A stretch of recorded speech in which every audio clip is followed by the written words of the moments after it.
Everyone was super excited when virtual reality and the metaverse became accessible. It was the entrance to a whole new world filled with adventures.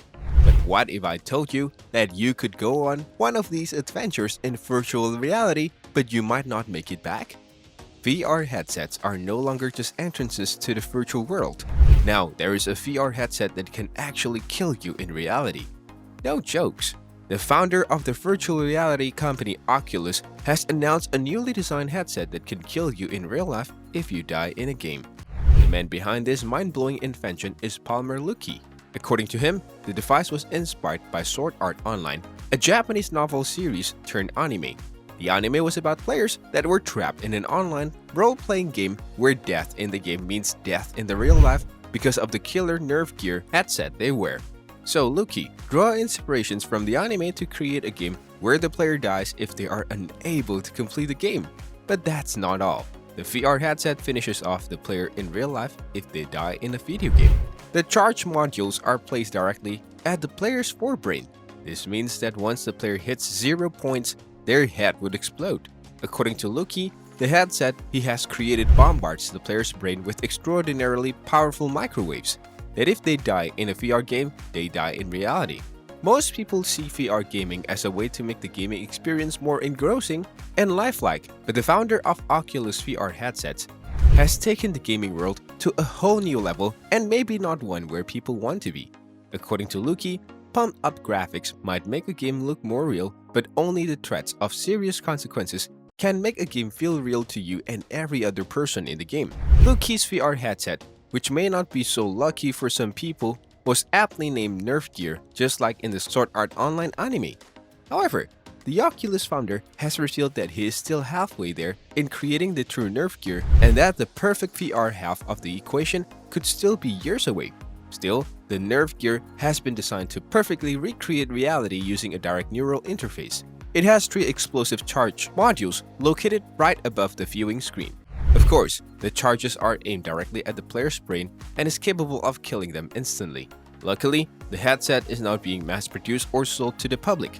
Luckey has said, the project is just a piece of office art, a thought-provoking reminder of unexplored avenues in game design. For now, no one is using the headset to play. Even Luckey himself hasn't mustered up the courage to try it on yet, in case some kind of miscalculations ends up killing him along the way. There will be no coming back from that. Interestingly, Oculus' shift to creating a lethal gaming tech is not so surprising. As a matter of fact, many agree that the shift makes more sense given his current role as the founder of Anduril Industries. Anduril Industries is a company that makes AI-based surveillance and defense systems for the US military. So, just imagine this lethal VR headset as a weapon that the military can use against the enemy. However, just to ensure the safety of the users, Luckey plans to create an anti-tamper mechanism that will make the VR headset impossible to remove or destroy. This is why it is still quite dangerous to try the headset on, as there's a huge chance of failure that could happen and kill the users at the wrong time. Luckey is also convinced that the final triggering should be tied to a high-intelligence agent that can determine if conditions for terminations are accurate, just like in the Sword Art Online series. Many critics have called the lethal headset illegal and nothing but a cruel and elaborate joke. But some observers even wonder if it will be legal to design, let alone sell such a headset. But its inventor doesn't seem to be making a joke. According to him, the idea of tying your real life to your individual avatar has always fascinated me. You instantly raise the stakes to the maximum level and force people to fundamentally rethink how they interact with the virtual world and the players inside it. Now, it looks like when Nerve Gear is eventually mass-produced, if it ever is, then the way we play or simply interact in the virtual world is going to change. And unlike in the Sword Art Online game, where a character's brain is melted if they fail to escape a mad scientist's trap, Luckey's Nerve Gear is bloodier since it uses charge modules to blow someone's skull. And though the VR headset is not yet for sale, it will be intriguing to see how it develops and how people respond to it. The Nerve Gear inventor has revealed that his design is the first non-fiction example of a VR device that can actually kill the user. And it surely won't be the last.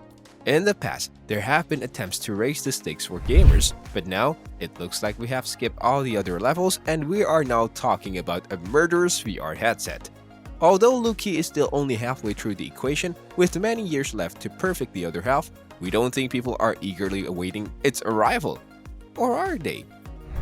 So, what do you think about the VR headset that can actually kill you in real life if you die in the game? Is it something you would like to try? Or do you think it's nothing but a crude joke? Let us know what you guys think in the comments below. Don't forget to like and subscribe to the channel and hit the bell icon so you never miss an upload, because you will never know what weird, life-threatening inventions we might have for you. Thank you for watching, and I'll see you in the next video.